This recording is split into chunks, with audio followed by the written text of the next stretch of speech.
Amigas e amigos, gente, em primeiro lugar, vamos lá, para quem não está entendendo muito bem essa coisa do pronunciamento lá do Bolsonaro e que ele pegou muito leve, falou rapidinho, então a gente tem que entender o seguinte: em primeiro lugar, eles perderam as eleições, eles não têm apoio do empresariado, eles não têm apoio do mercado financeiro e eles estão contra a lei. Existe uma lei, o Fernando Henrique, isso é até bom a gente prestar atenção, porque uma coisa é aquela direita que a gente reclamava, que a gente brigava tanto, né? A direita aqui do PSDB das antigas, não esse PSDB agora, PSDB das antigas e tal. Aqui no Rio de Janeiro até o próprio Eduardo Paes, né? E outras pessoas da direita. E esses caras neofascistas, né? Esses caras que são completamente fora do contexto. A diferença é abissal. A diferença é abissal.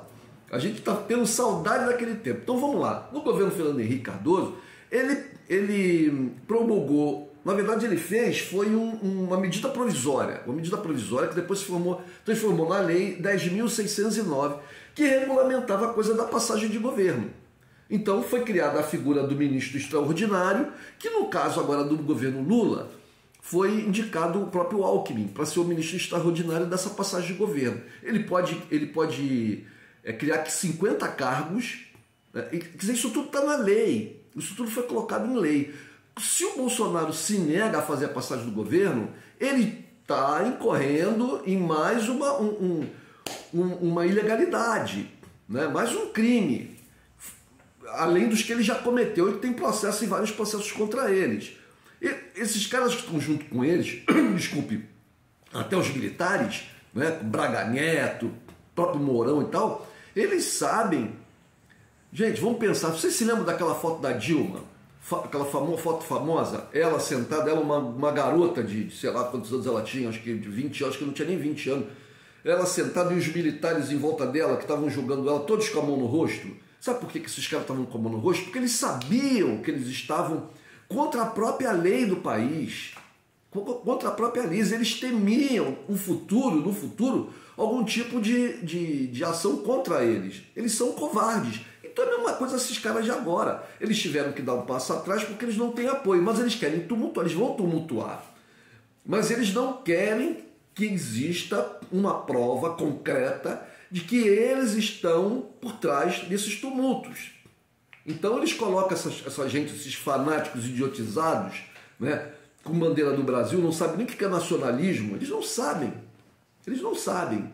Eles seguem um tipo. Existem dois tipos de nacionalismo. O nacionalismo emancipatório, aquele que é necessário para a gente criar um povo, né? Um povo autônomo, um povo independente, né? Um povo onde existe a justiça social. Isso é um nacionalismo emancipatório. Se a gente não tiver um governo que consiga, né, nos proteger da ação dos outros governos estrangeiros, porque, né, o mundo é uma grande batalha, vamos dizer assim, a gente não consegue a justiça social que a gente quer aqui. Agora, existe um outro nacionalismo, que é esse nacionalismo fascista, que também é imperialista, etc. E aí eles utilizam essa gente imbecilizada, né, para fazer esse trabalho sujo. Agora, esses bloqueios nas estradas, isso atinge diretamente até o dono da van.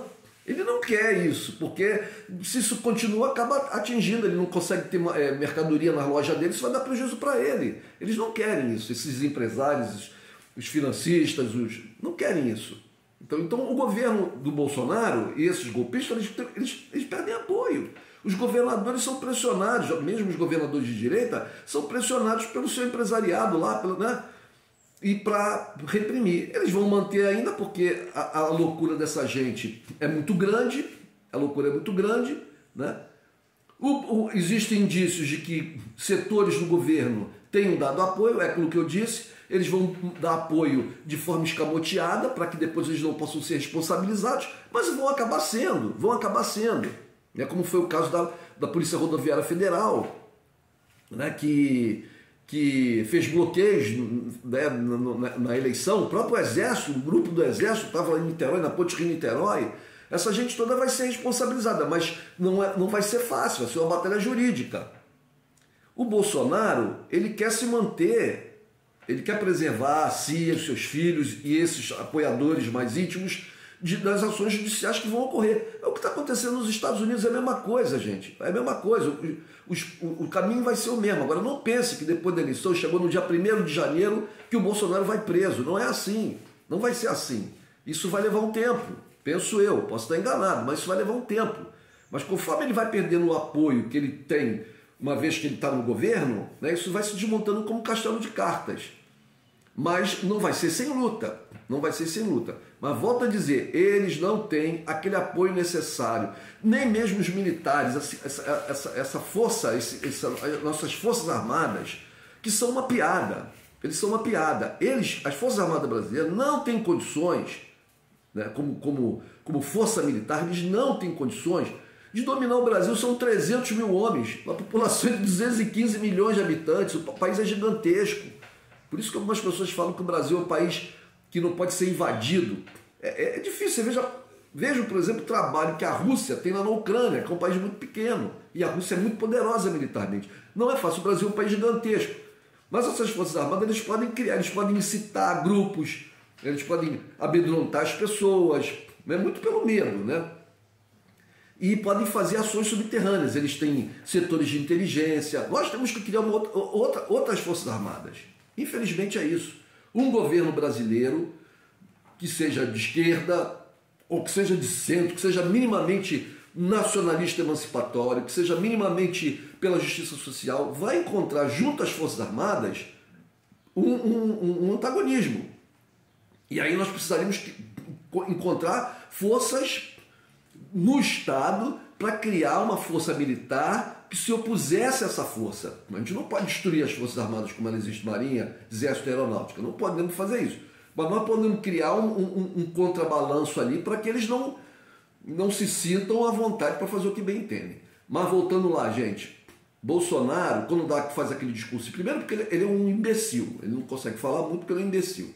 Então ele tem que delegar para outras pessoas falar por ele. Fez aquele discursinho curtinho ali, porque também tem uma vaidade imensa, né? Então não quer dar o braço a torcer, mas falando de agora de 4 linhas da Constituição, não sei o quê, isso é porque ele está tentando se precaver contra futuras ações. Basicamente é isso.